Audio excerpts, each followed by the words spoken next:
Hello, I'm Cynthia Schiller. Welcome to the channel. Please like and subscribe where we help and heal one day at a time. We're going to talk about something kind of interesting because we're all searching, like, was it love or how did this happen?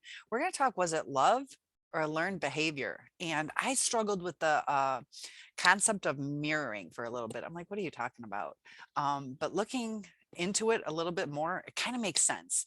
And if I smile, uh, out in public, you smile at somebody, often they just smile back. It's just a mirroring. It's just a learned behavior because it's seen as rude to not smile back. Some people don't, but sometimes when you're like really happy, you might have the other person feed off of your energy. So if I was to invite you to a birthday party and I was like, I'm having a birthday party this weekend, would you like to come? And I'm all excited and you're feeding off my energy. So you mirror back like, yeah, that sounds great. But if I'm like nervous, like, I hope this person says yes. Like, I love hanging out with them. And I'm like, would you like to come? I mean, you don't have to, but I'd like you to come to my birthday party if you had the time. I'm gonna be like, no thanks. And so that's kind of what happened in the beginning, where they saw our energy, we were who we were, and then the mirroring. So we're our beautiful self. And so they start mirroring us, smiling back, doing the right gestures. And so they like the adoration that we give them. We think it's a mutual building of closeness, but that's not exactly what it is. It's them feeding off of them feeling like, yeah, I am awesome to hang out with.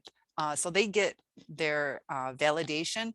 And I just watched a couple videos that really were pretty eye-opening because it's always like, are they even aware of what they're doing?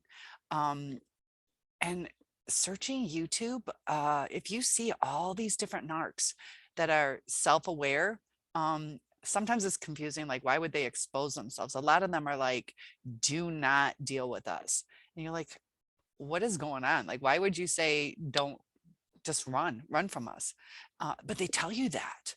So they're on YouTube for their validation, to be seen, heard, kind of like the craving for the adoration, like, their YouTube channel is growing. So yeah, they'll say that, and that kind of shows it too. Like, they will go to the extreme. So saying, I'm a piece of crap, but as long as I have these many subscribers, I'm awesome for being a piece of crap. So sometimes it's negative, sometimes it's positive. And each narc will be different. So some people won't want that kind of attention. So they stay away from it and they hide who they are. And those are usually the ones that aren't aware. So the self-aware ones can expose themselves, and the unaware don't even really understand. They just think everybody else around them's crazy. And so many of those people, the self-aware, have said how they hurt 24/7. So if you think about it, we're pretty much hurting 24/7. And they are too, though. So sometimes we feel sorry for them. We want to fix it. We want to make things right. But they even tell us, like, why no contact works with them, because they need the validation. Eventually, they're going to come back if they did really care about you. So it just depends how much they just wanted to use you for. If they really enjoyed the friendship part, doesn't mean it was a deep love. We have lots of friends in our life, whether it was when we were younger or still, hopefully now we have a good set of friends. And it doesn't mean we're in love with them. So we can miss the important people in our lives. So sometimes they do miss us.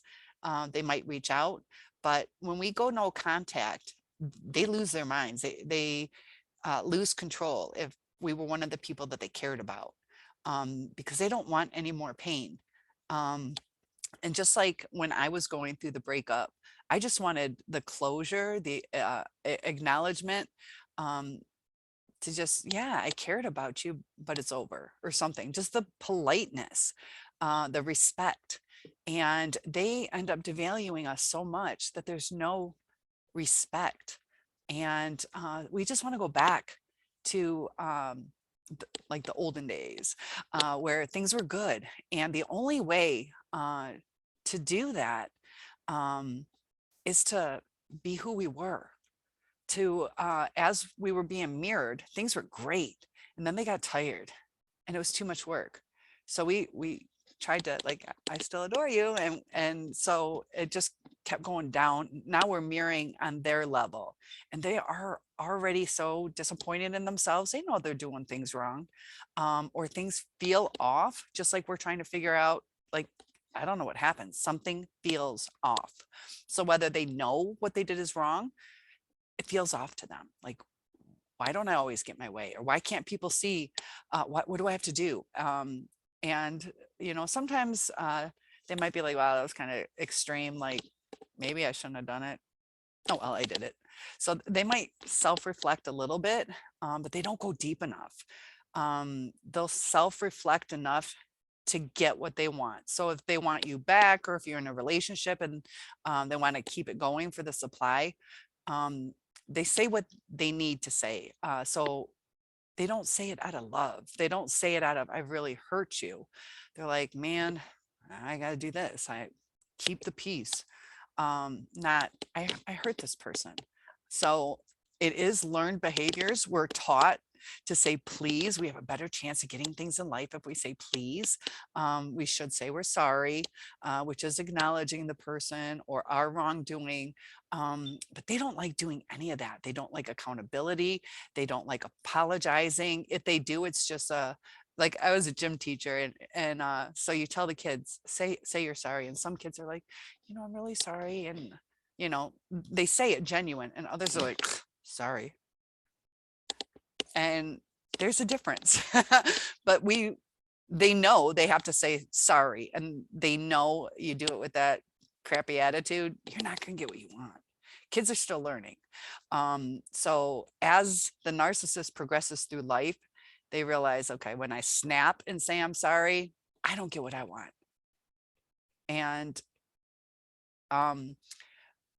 the warnings that you have that are out there from these narcissists are mind-blowing, to where they will tell you how horrible they are, how they know what they're doing.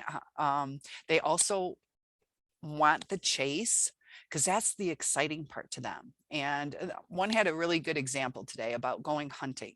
And so you're all excited, you're a hunter, and you go and you open your door ready to go hunting, and there's a dead deer right there. You're like, oh, okay, I got my venison.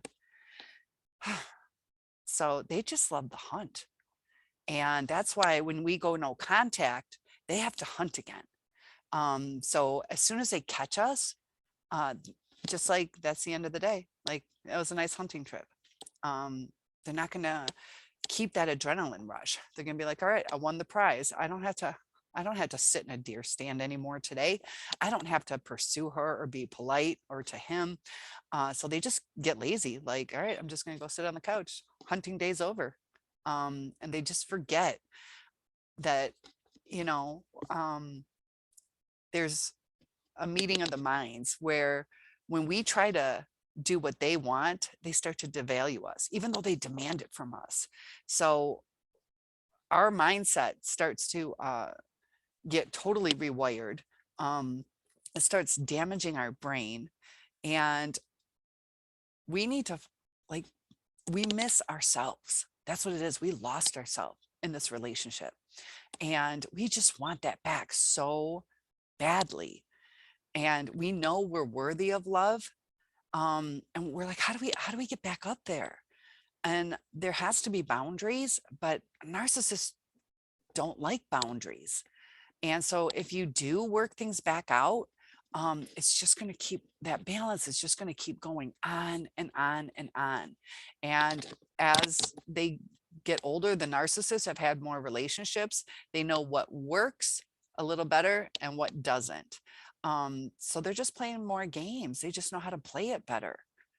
And just how horrendous these narcissists are saying, I know I did this. This is why I did it. You guys are dumb. You're dumb for taking us back. If you took us back, you can't blame us because you accepted it. And, we do something, we say, we're like, sorry, and we forgive them. They're like, it's okay to do that. All I got to do is say sorry. So they're not working towards making things better. They're like, or they do, and it's like, fine, now you finally forgave me. I gave you 2 dozen roses this time. It worked. So they're like, all right, whatever, I'll pay for 3 dozen roses next time. But it's not consistent. Um, and that's the hardest part. And it rewires our brain, changes our body chemistry, it causes us to become addicted to them. And they know what they're doing. And to have somebody with such an empty soul to where they can't understand um, how to love. So I just thought it was kind of interesting how deep they go into how crappy they are, how bad they know they treat us, how they tell us to run. They'll say, yeah, this is how you can get us back, but you're the dummy if you get back with us. And to go that deep to say, I'm a piece of crap, that's pretty deep. And everything I went through as I was trying to maintain this relationship, everything I had said, like, this is what's going on, or we self-sabotage, or we do this, or everything was spot on. So I would like you guys to kind of look at how you've handled your situation. Um, because understanding a narc is really hard, but I think you already did. If you look back at your words, the way you tried to work things out, that is where your answer lies, if they're a narc or not. And just work on yourself, um, because that's what we lost. And that's what we crave. Are we really craving the person? I know we're craving the feelings, but we're craving those feelings because that was us when we first met the person. And they easily discard people just for a fresh start. Have you ever had like a really messy house and you're like, oh, if I could just burn this house down? But because it's just too much work, you're like, oh, I really don't want to clean my house. Like, oh, how did it get so bad? And that's kind of like with them. But, hopefully you're like, I have a beautiful house. I just have to clean it. Might take some work. um, so clean house, clean your soul, clean your mind. Um, just get back to being you. It's going to be a struggle. Um, but going no contact does give us time to heal. So whether it is time to get back together, you're going to be walking on eggshells. That's up to you what you do with that. Um, and there's no way to believe that they are going to maintain a happy future because so many of them just, you know, they say how empty inside they are, how they hurt 24/7. And they put their pain on us. The ones that they love seeing us cry. Mine, I kind of blew the phone up for 2 years, like ridiculous. Every now and then I got breadcrumbs, and then I was obnoxious about it. But voicemail after voicemail after voicemail, and he listened to all of them. We're talking like maybe a half hour a day of voicemails. And if you don't like me or want to be with me, that's a lot of work to listen to all those voicemails. But he did. And I know that because of certain things he would say. Um, I don't even check my messages. I see who called and I'll either call them back or text them. But to spend that much of your time listening to somebody, it's obviously for the adrenaline rush. Like, yeah, I'm that awesome that you cry over me. And if he was to call me back, um, you know, then I'm not crying anymore and not feeding his supply.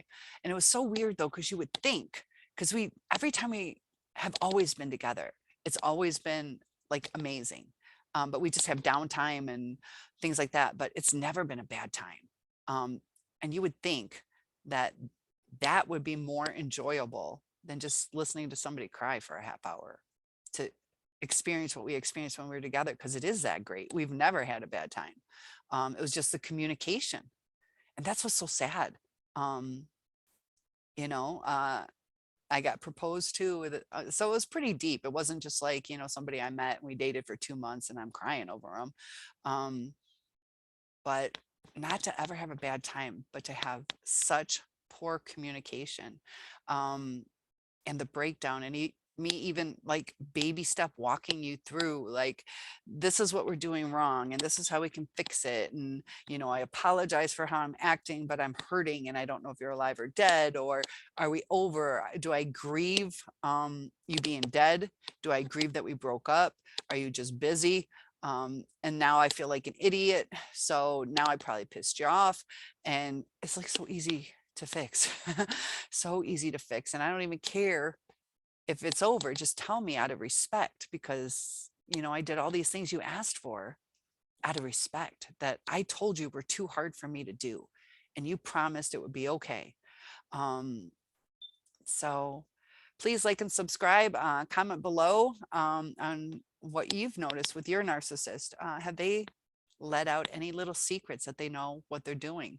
um because if you look back, it's going to slip, depending on how long you guys were together. But mine has told me, I don't love like other people do. I've never been in love. Um, uh, every now and then it's like, one time he said, I know I didn't treat you really nice. And I was like, finally, like, but they still go back to doing it. They still go back to doing it. So let's help and heal one day at a time. Have a great day. See you tomorrow.